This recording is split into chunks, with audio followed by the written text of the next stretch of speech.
Salut mes hérissons, j'espère que vous allez bien et aujourd'hui on se retrouve pour le book haul du mois d'octobre. Ce mois-ci se rajoute dans ma palle un coffret que j'ai trouvé donc chez mon bouquiniste sur les 1001 nuits. Donc ce recueil complet de nouvelles anonymes et assez traditionnelles dans le monde arabe.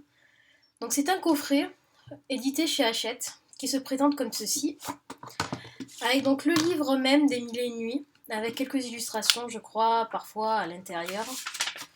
Voilà par exemple. Et avec en même temps un petit fascicule de Michel Dobransky sur l'Orient légendaire. Alors je n'ai aucune idée de ce que c'est.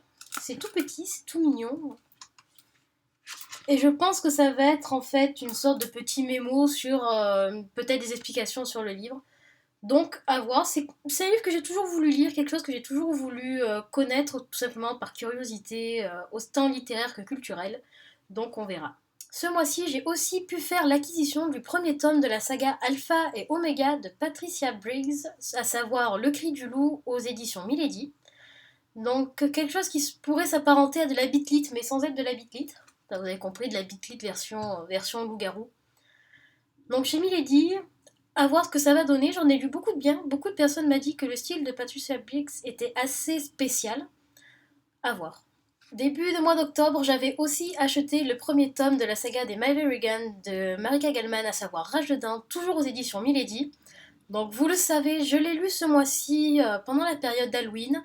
Ma chronique est déjà sur le blog, je vous mettrai tout ça en barre d'infos. Quand je suis retournée dans ma librairie anglaise, il y avait encore et toujours ce système du blind date with a book. Donc j'ai encore craqué et j'ai pris American Gods de Neil Gaiman, donc complètement à l'aveuglette, aux éditions Hopper Torch. Ça m'a l'air d'être quelque chose d'assez psychologique d'après le court résumé qu'il y a derrière. Je pense que je vais me le faire cet hiver ou qu'il risque de traîner dans ma palle un petit peu de temps avec encore tout ce que j'ai à lire, étant donné que j'ai encore récupéré plein de livres là en ce début de mois de novembre.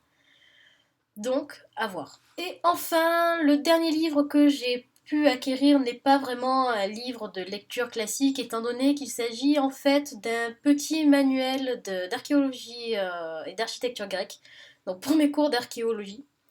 Donc pour ceux que ça intéresse tout simplement par curiosité, il est vraiment très très bien fait et expliqué assez simplement, où c'est en fait un petit récapitulatif des grandes tendances architecturales des temples et de l'architecture grecque en général. Donc par Marie-Christine Hellman aux éditions Le Livre de Poche. Voilà. Ce mois-ci, j'ai aussi pu faire l'acquisition de Livy de Evindi aux éditions du Panthéon. Je ne vais pas m'étaler plus que ça, vous savez tous ce que je pense de ce livre. Je vous mettrai la chronique en barre d'infos. En édition numérique, cette fois-ci, j'ai fait l'acquisition de... Oula, viens Claude le En édition numérique, cette fois-ci, j'ai pu faire l'acquisition de La promesse du métal de Jennifer Simos aux éditions L'Arlésienne. Je l'ai déjà chroniqué, celui-là aussi. Je vous mettrai le lien dans la barre d'infos. Toujours sous format numérique, j'ai pu faire l'acquisition du premier tome de la saga Les Loups de Fardisland de Bobby Reich, à savoir Les Liens du Sang, qui est ma lecture actuelle, en même temps que Hiroshima mon amour, mais j'en parlerai dans une prochaine vidéo. Donc je suis sur ça en ce moment, j'ai pu en faire l'acquisition ce mois-ci, voilà pourquoi je vous le présente. Pour le moment ça part bien, reste encore à voir. Alors voilà, comme vous pouvez le constater, ce book haul est beaucoup plus petit que tous les précédents que j'avais pu faire. Enfin, j'en ai fait qu'un seul, mais il est beaucoup plus petit, beaucoup plus restreint. J'ai été sage pendant ce mois-ci, mais vu les sorties qui prévoient en novembre, notamment le tome 2 de Phobos, ça va être un petit peu plus compliqué de rester sage. C'est tout pour aujourd'hui, mes hérissons, et je vous dis à la prochaine. Ciao ciao!